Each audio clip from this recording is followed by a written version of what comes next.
kapamilya, dalawang laro na naman ang aming handog sa inyo ngayong Huwebes na hapon. Mula pa rin dito sa loob ng arena sa lungsod ng San Juan, baka sa kalagitnaan ng 4th week ng second round ng NCAA Season 91, live and exclusive sa ABS-CBN Sports in Action Channel 23 at high definition sa Balls HD Channel 167 sa Sky Cable. Ayan na po ang mga estudyante ng Emilio Aguinaldo College at ng San Sebastian College Recoletos.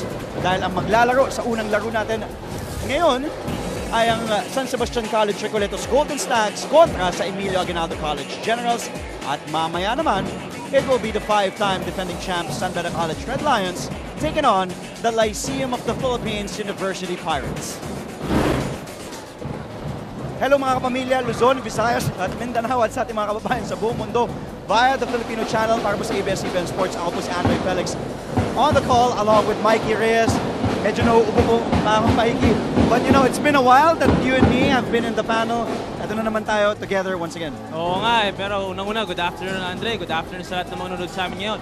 Intriguing matchup we have today. Kasi nga, medyo usually nakafocus tayo dun sa higher seeded teams, dun sa papasok tayo ng Final Four. Pero yung mga games na ganito, all about pride eh. Kahit sabihin mong baka hindi na sila umabot, pero lalaban pa rin sila today for sure itong dalawang teams natin. Nabanggit mo at dalawang koponan natin wala sa upper echelon ng team standings. But of course, kaya pa ba nilang umabot sa Final Four? Ika nga ni Coach Tim Cone, it's not impossible but highly improbable. Ito na nga, kita mo naman, the San Sebastian Stags and the EAC Generals. Like you said, lumalabo na ang kanilang ticket papasok ng Final Four. Pero it doesn't mean na papabayaan itong laro to. I've been in this position. When you're a lower seeded team yes, against a fellow lower seeded team, medyo extra motivation to because you know malaki ang chance mo at hindi mo papakawalan yun kasi maaari ka makakuha ng panalo after today. Speaking of panalo, in their last meeting back in July 31, nanalo po ang Emilio Aguinaldo College Generals. Actually, it was their first win in the first round against the San Sebastian College Recoletos Golden Stags. It was that man, Amaru Lamino, with a double-double effort. And I'm sure, hindi nakakalimutan ni Coach Roddy Santos at ng San Sebastian Stags yung talo na yun. Hindi pa nila nakakalimutan yun. I'm sure babawi sila. Kita mo naman, dikitan talaga yung naging laro natin noong July 31. Nung second and third lang na medyo lumamang itong EAC and it spelled the difference dun sa ating final score. Pero like you said, Lamino, Amado stepping up 18 and 12. Michael Calisa naman para sa San Sebastian, 19 and 10. Pero I'm sure, papasok mo pa dyan si Bradwin Ginto and Jamil Ortoste. Sa kabila naman si Munsayak and of course on Mubere. Exciting matchup talaga to, Andre. Nabanggit mo si Bradwin Ginto. Habang pinapanood natin yan, si Bradwin Ginto, the man who was born here but grew up in Melbourne, Australia, the pro-bound big man, had a solid performance despite the loss in their last game. Ang ganda naman ng ipinakita ni Bradwin Ginto. Baka nga hindi alam ng ating mga manonood, slang itong si Bradwin Ginto. Actually, nung last game niyang yun, me and yung kasamaang natin si Anton ang nag-cover noon. And during that pre-game, sinabi namin na nag-struggle si Bradwin before this game. And he answered the call. Kinailangan siya ni Coach Roddy Santos, scoring 19 points, grabbing 15 rebounds, 3 assists, 3 steals, and blocking 2 shots. Siya talaga, halos lahat, team high sa kanya. And I'm sure, kakailanganin na naman siya ngayon if they want to win against the LPU Pirates. I mean, the EAC Generals. Medyo nalilito ka dahil mamaya maglalaro ng LPU Pirates, Mikey. Pero ito namang koponan ni Coach Andy De Guzman, isa sa mga inaabangan or bright spots is this man right here. Sydney Onwubere was the most productive player for EAC in their loss against JRU last September 11. He easily exceeded his average actually and halved his turnovers in that game. Well, if San Sebastian will need Bradwin Ginto today, the EAC Generals will need their starting forward in Sydney Onwubere. 21 points and 9 rebounds against JRU. Pero looking at his average, it's very respectable. Almost 13 points per game and 10 rebounds. Almost a double-double per game. So with this guy, the future really looks bright for the EAC Generals. At kahit hindi sila umabot this year sa Final Four, I'm sure Coach Andy is very optimistic about their future. And mga kapamilya, as always, pwede po kayo makisali sa aming usapan ni Mikey Reyes. Pakinggan nyo lang mga aming diwata at pangatlong membro ng ABS-CBN Sports Broadcast Team, si Binibining Roxanne Montealegre. Hello Rox, good afternoon. Hi Andre, maraming salamat. Feeling ko nga diwata na ako dahil sa'yo. Thank you. Ngayon naman mga kapamilya, alamin natin ang question for today. Aling school ang best in teamwork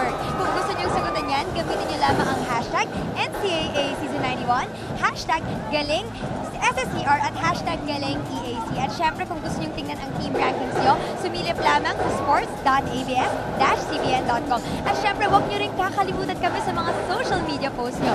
Ang napakagwapong John Lloyd dito sa NCAA na si Andre Felix sa @AndreFelix at _AndreFelix, at si Mikey Reyes, ang bad boy ng hardcore, sa _Mikey Reyes, at syempre ako at Roxanne Montalegre. Kaya guys, really wanna hear from you. Huwag nyo kaming kakalimutan i-tweet today. Andre?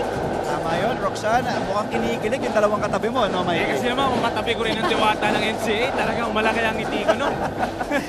Kaya lang, tinawag ka nga niyang bad boy. Yun lang. Pero sige, itong game natin today, very exciting, Andre.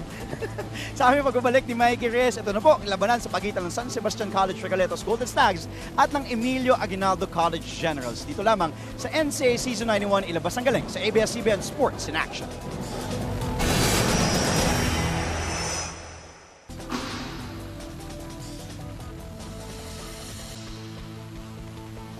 Ladies and gentlemen, a very pleasant Thursday afternoon from the Paloy Flying V Arena here in San Juan as we bring you our first of two senior matches in your Season 91 of the NCAA.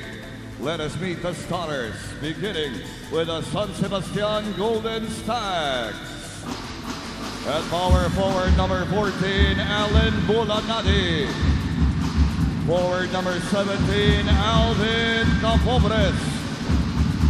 At center number 5, Bradwin Ginto. Point guard number 10, Jeffrey Santos. And the off guard number 12, Jerick Fabian. Head coach of the Golden Stags is Rodney Santos. And now starting for the EAC Generals. Point guard number 4, Raymond Pasqua. The off guard number 8, Fernan Mejos. Center number 18, Hamadu Lamino. Forward number 14, Sheriff Diego. And the power forward number 17. Sa magandang hapon po muli, mga kapamilya, saan man kayo naroon sa Pilipinas at sa buong mundo. Ang starting 5 para kay Coach Rodney Santos, Jerick Fabian, Santos, Jeffrey Santos, Bradwin Ginto, Allen Bulanadi, and Alvin Capopres. And para naman sa EAC Generals, it's Raymond Pasqua, Fernan Mejos, Amado Lamido, and Jericho Diego, and Sydney Onwubere. EAC is wearing red today, and San Sebastian in their gold and red trimming uniforms. So, no Costello, no Ortoste for San Sebastian dito sa ating starting 5. Para naman si EAC, no Monsayak. So, interesting development kagad. Tingnan natin kung okay itong adjustment ng both coaches. Bola ng EAC. Our referees are referee Deluna, Marcinez, and Almariego. Let's see what EAC will do on their first attack. It's Christ Fernan Mejos. Yes! Baka sa 3. Ilista mo na ang unang 3 puntos ng larong ito, courtesy of that man, Fernan Mejos. Well, of course, that's a good booster. Kumbaga sa kumpiyansa nitong EAC Generals. Of course, kay Mejos naman, malaki yun. Of course, making your first shot. Munti ka ng maagawan si Fabian doon at the corner for 3. Gustong bawiin. Wala nga lang ang tira ni Jeffrey Santos. Naagaw ni Raymond Pasqua. Pasqua thought about it. The pull-up by Pasqua, he was bothered there. Itong si Allen Bulanadi inside, and Jericho Diego nahihirapan. 4 na nakadilaw. At makakuha ng San Sebastian. Fabian on the run. Capobres. Binangga ni Mejos, tumuloy-tuloy, and Capobres heads to the line for 2 freebies. 4 ang kinalaman ni Diego doon para doon sa bola. Sa possession na yun at naghahanap ata siya ng katulong. Pero kita mo naman tong 3 points ni Mejos, Andre. And that was our Master Guapo move of the quarter. Watch out for more Guapo moves powered by Master. Sikreto ng mga Guapo. Alvin Capobres at the line for 2 free throws, and Alvin is just a 33% free throw shooter. That is his 7th free throw attempt here in Season 91. He is 3 of 7 now. There is the pro-bound graduating big man of San Sebastian. Yun si Bradwin Ginto. Ginto was born in Bataan, 23 years of age. And here's this man-to-man full court press being employed by San Sebastian. Well, we have a very interesting stat na pinakita sa atin ng kasama natin si Pong. Game number 69 na pala to ng ating NCAA Season 91, Andre. So, nakakarami na tayo and malapit na rin tayo sa ating Final Four, of course. In the meantime, yan po ang Copicos 78 Best Recharge Moment. Brought to you by Copicos 78, Copicos Best Latte Ever. Onwubere on the attack, lost the ball on the way up. Ginto hands it over to Fabian. Jeric Fabian. Munti ka nang maiwan niya ang bola. But here's Capobres inside to Ginto. Ginto muscling. Binabangga. Huli ka boy, sabi ni Lamino. Ginto, isa pa daw the kick out with nobody. But out of bounds. Ball goes back to the Emilio Aguinaldo College Generals. Anton and I were talking about it the last game. Kung merong strong move, merong Ginto move. Ganong kalakas itong si Ginto sa ilalim. Although the length of Lamino taking advantage of that. Here's Pascua. Finds Onwubere. 8 segundo nalalabay sa kanilang shot clock. Amado Lamino. I haven't seen Lamino. Medyo nakakagulat yung tira na yun. Yung perimeter shot niya, Mikey. Nakakita mo naman yung space na binigay sa kanya ni Bradwin Ginto. Talagang pati sila. Hindi inaasahan yun. But that's a good shot by Lamino and that will for sure change itong depensa ni Bradwin Ginto. Mike, I just want to ask you, habang kakadaan lang natin ang 8-minute mark ng ating unang yugto ngayong laro, how does it feel? I mean, of course, different situations, pero, you know, you were a former collegiate standout of your team na medyo similar yung situation na hindi Final Four bound. Anong pumapasok sa utak nyo habang ganito yung sitwasyon? Alam nyo hindi na kayo abot ng Final Four. Anong pinag-uusapan nyo ng team nyo? Na coach, what is it like inside the dugout? Well, for a lower seeded team, yung mindset namin, of course, when we go up against yung mga dito sa NCAA, kanyari San Beda kalaban mo or Perpetual or Aureliano, syempre nothing to lose ka kasi nga underdog ka. So lalaban ka lang and then you look with the results. Pero pag kalaban mo, fellow lower seeded team, medyo extra motivation to kasi feeling mo, kaya, this is a big chance to get a win. So you have something to lose because that chance may not come again after this. And you look forward to that matchup of as well. In the meantime, puntahan natin ulit si Roxanne Montealegre for our first report today. Rox? Yes, Andre. Kanina nga nagkaroon ako ng pagkakataon makausap si Francis Monsaya at kahit may iniinda siyang sakit sa tuhod at balikat, handa pa rin siyang harapin ng buong buo ang Golden Stags. Sabi nga ni Coach Andy de Guzman, more than anything, NCAA is a venue for them to showcase their individual strengths. And para sa kanya, for the last remaining games, yun ang magiging batayan niya for the assessment ng kanyang team for the next season. Kaya nga sabi niya, for the rest of the game today, mag-enjoy dapat ang kanyang team. Andre? Tama yun. Enjoy lang, Roxanne. Maraming salamat. Yan nga si Coach Andy de Guzman. First year taking the helm na full year si Coach Andy. Well, that's a good point by Coach Andy kasi nga medyo malabo na nga ang kanilang magpasok sa Final Four. So, you look at the future. You have to get as much experience and exposure sa final games dito. And I'm sure makakatulong yun sa following years nitong grupo niya. Lamino, medyo nawiwili sa corner. Di nga lang pumasok ang kanyang tira doon. A while ago, he was able to hit that jump shot. Tuloy-tuloy si Fabian. Circus shot there by Jeric Fabian. Works for him. I like the aggressiveness of Fabian. Ganyan din sa last game. When they went up against LPU, talagang uma-attack ito. And I'm sure, gustong-gusto nila ni Coach Rodney Santos yan. Balik ang bola sa EAC. It's a solitary point separating these two teams. 5-4 is our tally. San Sebastian led earlier as much as 3. Ginto gets his 4th rebound today. That pass was too strong. Napunta kay Christ Fernan Mejos. On the run is Pascua. Pascua had daylight to shoot. Tumalikod kagad si Jericho Diego. Coach Andy napailing na lang doon. Habang pinapanood po natin ang ating strong move off the game brought to you by PLDT Home DSL, the #1 home broadband. We'll be right back with more NCAA action after a few reminders.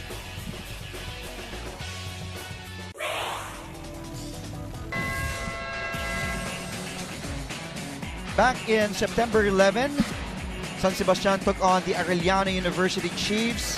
Of course, the Chiefs on a roll thanks to the bus driver Giovanni Halalon, who's been just steering the bus of Arellano towards a great destination, Mikey. Yes, this was the game that yung kasamang nating Anton and I covered. Ito yung sinasabi namin na Bradwin Ginto exploded 19 and 15. Although it wasn't enough kasi nga, one of the hottest teams, itong Arellano on their way to the Final Four. And again, you said led by the bus driver and of course, yung conductor nila na si Ken Salado.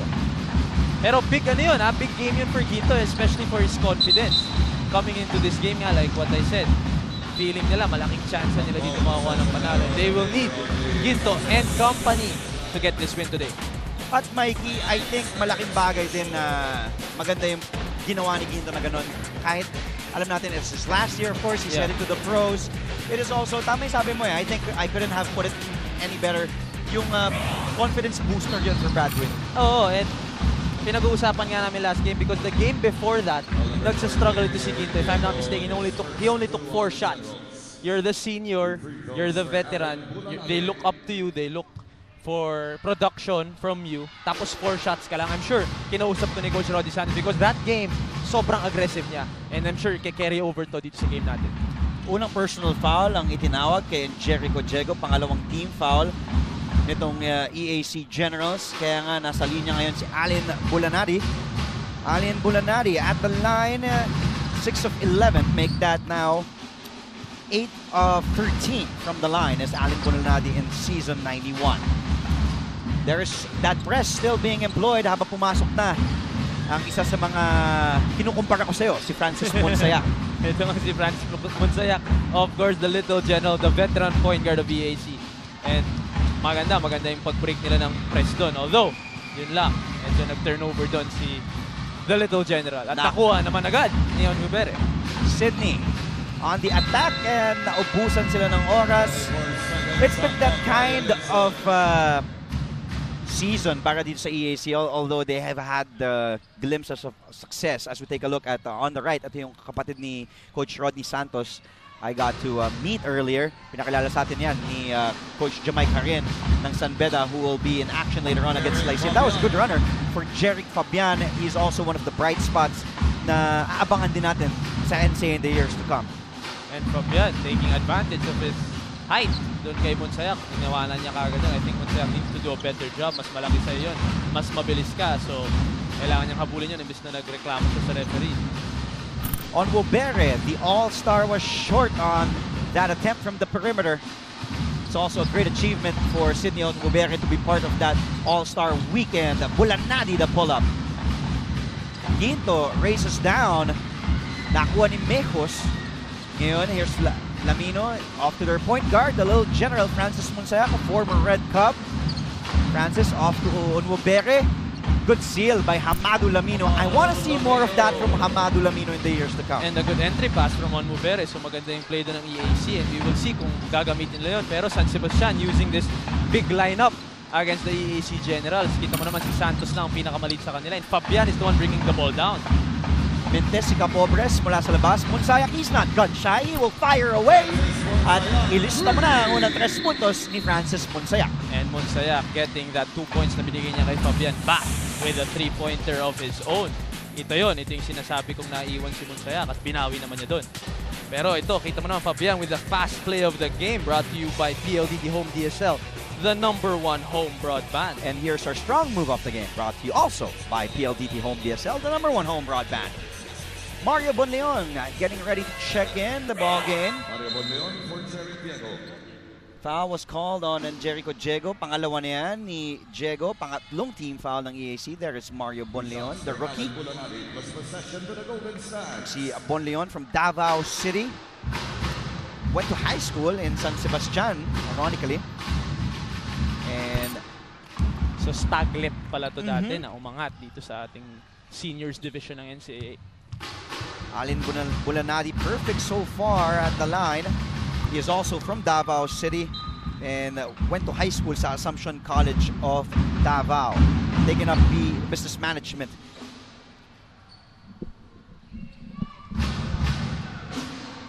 So still a big lineup for San Sebastian and the small lineup for EAC. Tama naman Fabian being guarded by Francis Monsayak, and Monsayak taking advantage of that, creating a turnover, and the ball goes back to EAC. Here's our Copico 78 Best Recharge moment brought to you by Copico 78, Copico's best latte ever. Kung nagtataka kayo, ba't nagkaroon ng free throws and possession, kanina tinawagan si Sebastian ng unsportsmanlike foul. Lamino, tumunsayak. Can he make it back-to-back? He does! Yes! Baka sa tres kay Francis Munsayak. Maagang nag-iinit kung si Little General. So since that defensive boo-boo, Francis Munsayak with back-to-back 3-pointers, and that's good for their team. Pero second chance points there for Bradwin Ginto in the San Sebastian stats. And that will be a big factor dito sa game natin na to, for sure. Bradwin Ginto was able to score inside. He now has 6 rebounds. Go with his 2 points. Fabian all the way. Wanted to slam it down. That was a good fast break move for, actually it was Allen Bulanadi. I stand corrected now with his 6th point there. And again on Mubere. Entry pass to Lamino. Gusto nila yung high-low ni On Mubere and Lamino. Fabian, the kick out. Bulanadi, but an offensive foul. Sayang. Yung tikada ni Bulanadi pumasok, nag-iinit na to si Allen, but Fabian apologizes. As we take a look at our fast play of the game, brought to you by PLDT Home DSL, the #1 home broadband. That was Allen Bulanadi all the way. 6 points now for Allen. Fabian was called for his first personal foul, second team foul. And the former NCAA MVP back in 1994, Coach Rodney Santos will call his first time out. With 2:24 remaining here in the first, San Sebastian up by 1, 14-13.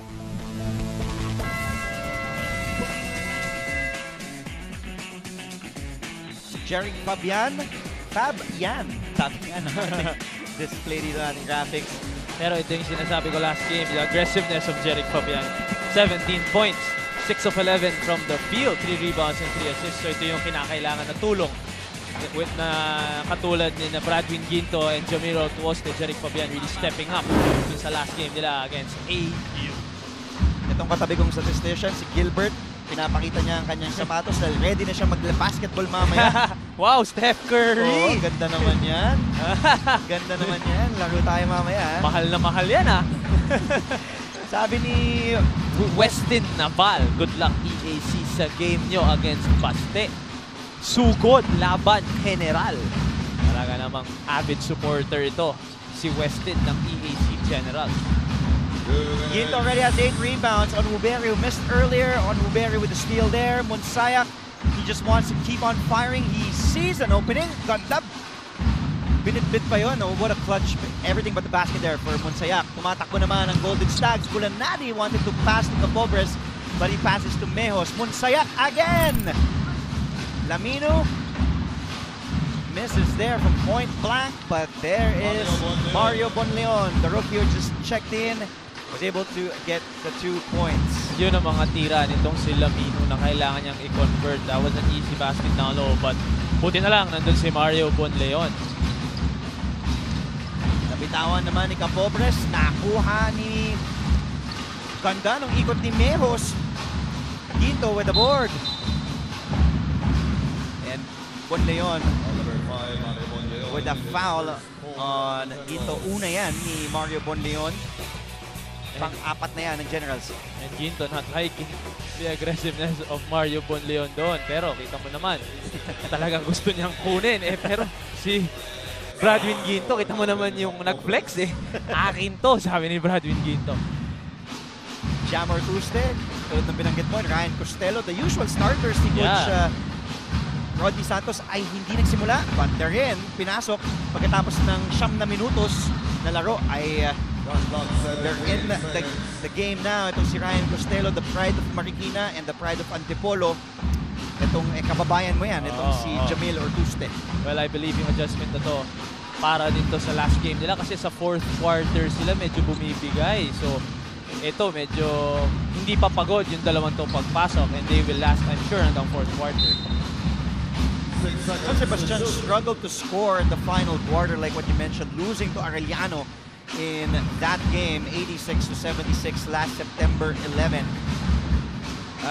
Yun nga, kanina pinakita natin, Arellano outscoring San Sebastian 19 14-13 nung larong yon. Monsayak hinahabol na mas malaking quinto, but Monsayak nakapuntos 8 na ang kinakana ni Little General today. So si Monsayak talagang nagpapakitang gilas, nagte-take over dito sa ating first quarter. 8 points in the quarter na itong si Monsayak. Off the bench pa yan, Andre.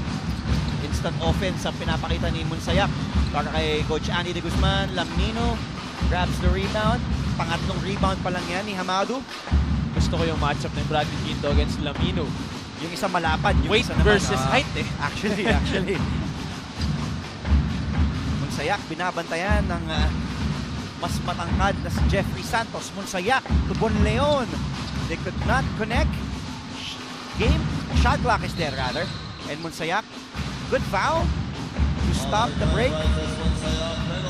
And I But like... actually, sorry, dahil Sige. bad foul dahil napunta sa penalty. penalty. Okay, penalty na kaya sa sorry sa siya bad foul. Especially with 1 second left. Nasa half court pa dun.